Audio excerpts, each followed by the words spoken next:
പിതാവും പുത്രനും പരിശുദ്ധരുഹായുമായ സത്യേക ദൈവത്തിന്റെ തിരുനാമത്തിൽ തനിക്ക് സ്തുതി. നമ്മുടെ മേൽ തന്റെ കരുണയും മനോഗുണവും എന്നേക്കും ഉണ്ടായിരിക്കട്ടെ. ആമേൻ. ജനപ്പെരുന്നാളിന് മുമ്പുള്ള മൂന്നാമത്തെ ആഴ്ചയിലേക്ക് സഭ പ്രവേശിക്കുന്നു. നമ്മുടെ കർത്താവും രക്ഷിതാവുമായ യേശു തമ്പുരാന്റെ ജനപ്പെരുന്നാൾ ആചരിക്കുന്നതിന് മുമ്പ് തിരുവചന പ്രകാരം നിർവഹിക്കപ്പെട്ട മറ്റൊരു ജന്മത്തിന്റെ ജനനപ്പെരുന്നാളിന്റെ ആഘോഷത്തിലേക്കാണ് സഭ പ്രവേശിക്കുന്നത്. അത് മറ്റാരുടെയുമല്ല, വിശുദ്ധനായ മോർ യൂഹാനോൻ മഗ്ദാനയുടേതാണ്. ഈ പെരുന്നാളിന്റെ ദിവസത്തിലേക്ക് സഭ പ്രവേശിക്കുമ്പോൾ എന്റെ മനസ്സിലൂടെ കടന്നു പോകുന്ന ചിന്ത കുറച്ചു കാലം മുമ്പ് വായിച്ച ഒരു പത്രവാർത്തയാണ്. ആ വാർത്തയിൽ ഇങ്ങനെയാണ്: വളരെ പ്രിയപ്പെട്ട ഒരു മകൻ മാതാപിതാക്കൾക്ക് ധാരാളം കാലം കാത്തിരുന്ന് ജീവിതത്തിൽ വളരെ സന്തോഷത്തോടു കൂടി അവരുടെ ജീവിതത്തിൽ ഒരു വലിയ സന്തോഷവും സമാധാനവും പ്രദാനം ചെയ്ത ഒരു മകൻ. ആ മകന്റെ വളർച്ചയിൽ ഓരോ പടവിലും ആ അപ്പനും അമ്മയും കഴിയാവുന്നിടത്തോളം സ്നേഹവും വാത്സല്യവും സൗഭാഗ്യങ്ങളും കൊണ്ട് ആ മകനെ നിറച്ചതായിട്ട് കാണാം. എല്ലാ സന്തോഷങ്ങൾക്കും അപ്പുറം മകൻ വളർന്നു വലുതായപ്പോൾ പക്ഷേ മാതാപിതാക്കൾക്ക് ഒരു വലിയ വിപത്തായി അവൻ ഭവിച്ചു.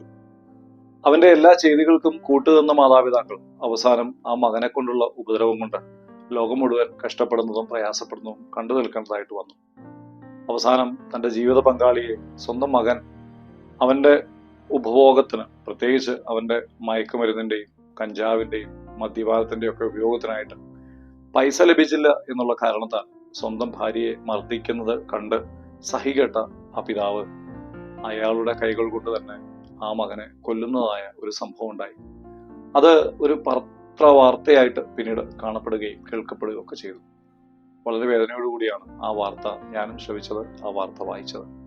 ഞാനിങ്ങനെ ചിന്തിച്ചത്, എത്രയോ സ്നേഹത്തോടെ, എത്രയോ വാത്സല്യത്തോടെ മക്കളെ സ്വപ്നം കണ്ടു വളർത്തുന്ന മാതാപിതാക്കൾ, പക്ഷെ ജീവിതത്തിന്റെ ഏതോ താളുകളിൽ മാതാപിതാക്കളുടെ ആ സ്നേഹബന്ധങ്ങളെയും മാതാപിതാക്കളുടെ പ്രതീക്ഷകളെയും മുഴുവൻ നഷ്ടമാക്കിക്കൊണ്ട് ഈ മക്കൾ മറ്റൊരു ലോകത്തേക്ക്, മറ്റൊരു ജീവിതചര്യയിലേക്ക് കടന്നു പോകുന്നു. എവിടെയാണ് പാകപ്പിഴകൾ സംഭവിക്കുന്നത്? നാം എല്ലാവരും നമ്മുടെ മക്കളെ വാത്സല്യത്തോടെ, അതിരറ്റ കരുണയോടെ സ്നേഹിക്കുന്നവരും അവരുടെ നന്മ മാത്രം കാണുവാൻ ആഗ്രഹിക്കുന്നവരുമാണ്. പക്ഷെ എന്നിട്ടും പലപ്പോഴും ജീവിതത്തിന്റെ വൈതരണികളിൽ ഈ കുഞ്ഞുങ്ങൾ നമ്മുടെ പാത വിട്ട്, നമ്മൾ ആഗ്രഹിക്കുന്ന വഴികൾ വിട്ട്, ദൈവത്തിന്റെ ഇഷ്ടങ്ങൾ വിട്ട് അവരുടേതായ ലോകത്തിലും അവരുടേതായ കാലത്തിലേക്കും മാറിപ്പോകുമ്പോൾ പലപ്പോഴും നഷ്ടത്തോടെ, വേദനയോടെ, സങ്കടത്തോടെ കുഞ്ഞുങ്ങളെ പ്രതി പെറുപെറുക്കുവാനും വേദനിക്കുവാനും ഒക്കെ നമ്മൾ ചിന്തിക്കേണ്ടതായിട്ട് വരുന്നു. അടുത്ത ദിവസങ്ങളിൽ സംഭവിച്ചതും കണ്ടതുമായ ഒരു കാഴ്ച ഞാനിങ്ങനെ ഓർക്കുകയാണ്. അത് മറ്റൊന്നുമല്ല, സൺഡേ സ്കൂളിന്റെ പരീക്ഷയാണ്. ഉച്ച കഴിഞ്ഞാണ് പരീക്ഷകൾ. അതുകൊണ്ട് തന്നെ കുഞ്ഞുങ്ങൾ രാവിലെ വിശുദ്ധ കുർബാന വിട്ട് സൺഡേ സ്കൂൾ പരീക്ഷയ്ക്ക് വേണ്ടി ഒരുങ്ങുകയാണ്.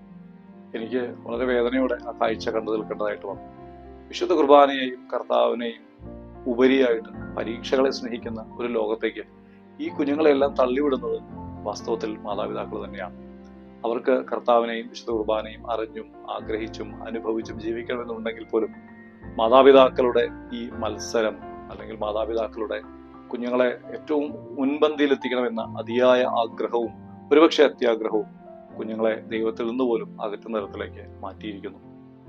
യോഹന്നാൻ മഗ്ദാനയുടെ ജന്മം നമ്മളെ ചിലപ്പോൾ ചില കാര്യങ്ങൾ ഓർമ്മപ്പെടുത്തുന്നുണ്ട്. എന്താണ് വിശുദ്ധ യോഹന്നാന്റെ ജന്മത്തിലൂടെ, അല്ലെങ്കിൽ ആ ജന്മദിനത്തിലൂടെ നമ്മളെ സഭ പഠിപ്പിക്കാൻ ആഗ്രഹിക്കുന്നത്, പിതാക്കന്മാർ പഠിപ്പിക്കാൻ ആഗ്രഹിക്കുന്നത്? ഞാൻ ഇങ്ങനെ ചിന്തിക്കാൻ ആഗ്രഹിക്കുന്നു.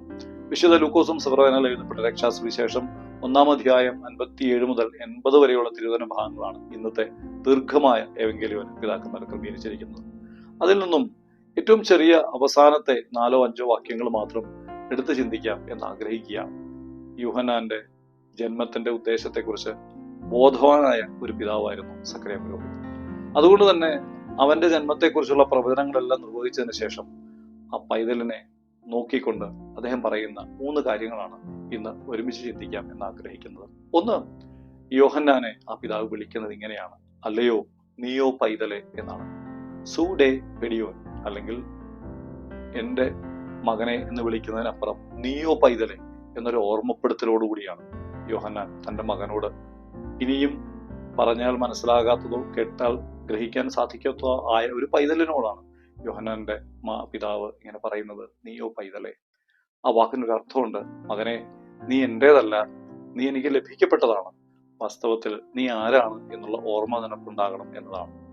എന്റെ മകൻ എന്നതിനപ്പുറത്തേക്ക് നീയോ പൈതലെ എന്ന വാക്കുകൊണ്ട് അവിടെ സക്കറിയ പുരോഹിതൻ ഉദ്ദേശിക്കുന്ന വാക്ക് നീ ആരുടേതാണ് എന്നതിനേക്കാൾ നിന്റെ നിയോഗം എന്താണെന്ന് തിരിച്ചറിയുക എന്നുള്ളതാണ്. പലപ്പോഴും നമ്മുടെ കുഞ്ഞുങ്ങളെ വളർത്തുമ്പോൾ അവർ നമ്മുടേതാണ് എന്ന് എൻ്റെ മകൻ, എൻ്റെ മകൾ എന്ന് വളരെ സ്നേഹത്തോടെ വാത്സല്യത്തോടെ ചേർത്ത് പിടിക്കുന്നതിനൊപ്പം എപ്പോഴെങ്കിലും നീ ദൈവത്തിന്റെ പൈതലാണ് എന്ന് ഓർമ്മപ്പെടുത്താൻ നമുക്ക് സാധിക്കുന്നുണ്ടോ? നീ ദൈവത്തിന്റെ മകനാണ്, ദൈവത്തിന്റെ മകളാണ്, നിന്നെ എനിക്ക് ദൈവം തന്നിരിക്കുന്ന സമ്മാനമാണ്. അതുകൊണ്ട് വാസ്തവത്തിൽ മകനെ അല്ലെങ്കിൽ മകളെ, നീ എന്റേതല്ല, ദൈവത്തിൻ്റെതാണ്. നിന്നെ നോക്കാൻ ദൈവം എനിക്ക് ഒരു സമ്മാനമായി തന്നിരിക്കുന്നതാണ്. അതുകൊണ്ട് ദൈവത്തോട് ഒരു കടപ്പാട് എനിക്കുണ്ട് എന്നുള്ളതുപോലെ തന്നെ നിനക്കും ഈ ദൈവത്തോട് ഒരു കടപ്പാടുണ്ട്. നീ അവന്റെയാണ്, നീ അവൾ ആയിരിക്കുന്ന മകളെ നീ ദൈവത്തിൻ്റെതാണ് എന്ന് ബോധ്യപ്പെടുത്താൻ നമുക്ക് സാധിക്കുന്നുണ്ടോ? എപ്പോഴെങ്കിലും നമ്മുടെ കുഞ്ഞുങ്ങളോട് ദൈവമുണ്ടെന്നും നീ ദൈവത്തിൻ്റെയാണെന്നും പറഞ്ഞു പഠിപ്പിക്കാൻ നമുക്ക് സാധിക്കുന്നുണ്ടോ? സക്കറിയ പുരോഹിതൻ തന്റെ മകൻ, അവനത് പറഞ്ഞാൽ മനസ്സിലാകുന്ന പ്രായം പോലുമല്ല, ജനിച്ച ആ ദിവസം ശേലാകർമ്മത്തിന്റെ 8-ാം ദിവസത്തിൽ പറഞ്ഞു പഠിപ്പിക്കുകയാണ്, നീ ദൈവത്തിന്റെ പൈതലാണ് എന്ന്. രണ്ടാമത്തെ ചിന്ത എന്ന് പറയുന്നത് നിന്റെ നിയോഗത്തെ നീ തിരിച്ചറിയുക എന്നുള്ളതാണ്. എന്താണ് നിയോഗം? നീ അത്യുന്നതന്റെ പ്രവാചകനാണ്. പ്രവാചകൻ എന്ന പഴയ നിയമ സങ്കല്പത്തിൽ വളരെ ആഴമുള്ള അർത്ഥങ്ങളുണ്ട്. അതിൽ ഏറ്റവും പ്രധാനപ്പെട്ടത് ദൈവത്തിന്റെ ശബ്ദമായി പ്രവർത്തിക്കുന്നവനാണ് പ്രവാചകൻ എന്നാണ്. പലപ്പോഴും ചിന്തകന്മാർ പറയുന്നു, the prophet is the barking dog of God എന്നാണ്.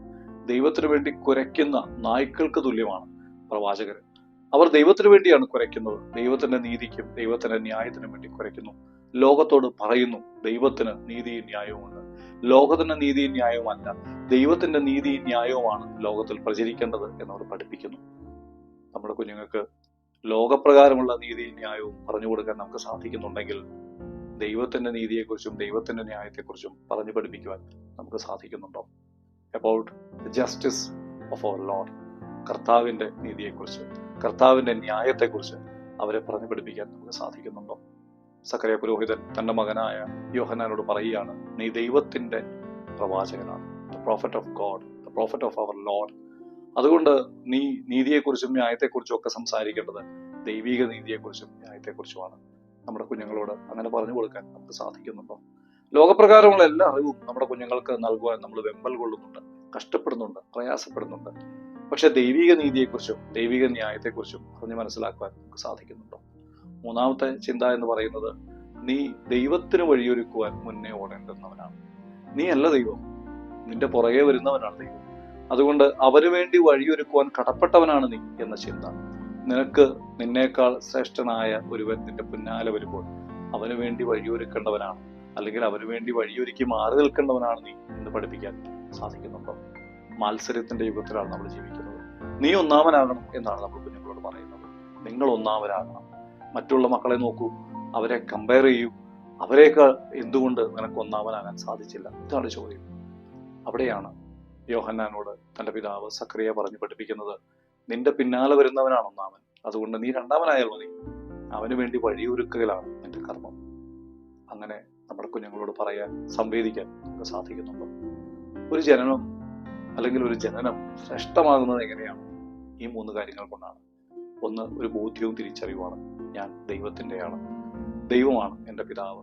എനിക്ക് ശാരീരിക പ്രകാരം പിതാവും മാതാവും ഉണ്ടെങ്കിലും എൻ്റെ കർമ്മങ്ങൾ ദൈവത്തിനനുസൃതമായി ക്രമപ്പെടുത്തുവാൻ ഞാൻ ദൈവത്തിന്റെ പൈതലായി ജീവിക്കണം എന്ന ബോധ്യം എനിക്കുണ്ടാകണം. ഈ ബോധ്യം എൻ്റെ കുഞ്ഞുങ്ങൾക്ക് പകർന്നു കൊടുക്കാൻ എനിക്ക് സാധിക്കണം. മാതാപിതാക്കളുടെ ഉത്തരവാദിത്വം, ഏറ്റവും പ്രധാനമായ ഉത്തരവാദിത്വം എന്ന് പറയുന്നത് അതാണ്. ഞാനും നിങ്ങളും ഓർക്കേണ്ട ചിന്തയും അത് തന്നെയാണ്. ഈ കുഞ്ഞുങ്ങൾ ദൈവത്തിന്റെ ദാനമാണ്. സങ്കീർത്തനക്കാരൻ പറയുന്നു, മക്കൾ യഹോവയുടെ, കർത്താവിന്റെ ദാനമത്രേ. കർത്താവിന്റെ ദാനമായി ഈ കുഞ്ഞുങ്ങളെ തിരിച്ചറിയുവാൻ നമുക്ക് സാധിക്കുന്നുണ്ട്. രണ്ടാമത്തെ ചിന്ത, കുഞ്ഞുങ്ങൾ ദൈവ നീതിയെക്കുറിച്ചും ദൈവിക ന്യായത്തെക്കുറിച്ചും ബോധ്യമുള്ളവരാകണം. അവർ ദൈവത്തിന്റെ വാക്ക്, ദൈവത്തിന്റെ പദ്ധതി ഭൂമിയിൽ നടപ്പിലാക്കുവാൻ തക്കവണ്ണം ദൈവ ശബ്ദമായി മാറ്റപ്പെടേണ്ടവരാണ്. നമ്മുടെ കുഞ്ഞുങ്ങളെ നമ്മുടെ ശബ്ദമായിട്ടാണോ നമ്മൾ മാറ്റുന്നത്, അതോ ദൈവശബ്ദമായി മാറ്റുവാനാണോ നമ്മൾ ഉദ്യമിക്കുന്നത്? നമുക്ക് ചിന്തിക്കാം. മൂന്നാമത്തെ ചിന്ത എന്ന് പറയുന്നത്, അവൻ ദൈവത്തിന് വഴിയൊരുക്കേണ്ടുന്നവനാണ്. പിന്നാലെ വരുന്നവനെ ശ്രേഷ്ഠനെന്ന് എണ്ണുന്നവനാണ്. 1-ാം സ്ഥാനത്തേക്ക് വേണ്ടി ഓടുന്നവനല്ല. ഒന്നാമനാകുവാനുള്ളവർക്ക് എല്ലാവർക്കും വേണ്ടി വഴിയൊരുക്കി സ്വയം രണ്ടാമനായി തീരുവാൻ ആഗ്രഹിക്കുന്നവന്റെ പേരാണ് ദൈവജനത്തിന്റെ മനുഷ്യൻ അല്ലെങ്കിൽ ദൈവത്തിന്റെ പ്രവാചകൻ.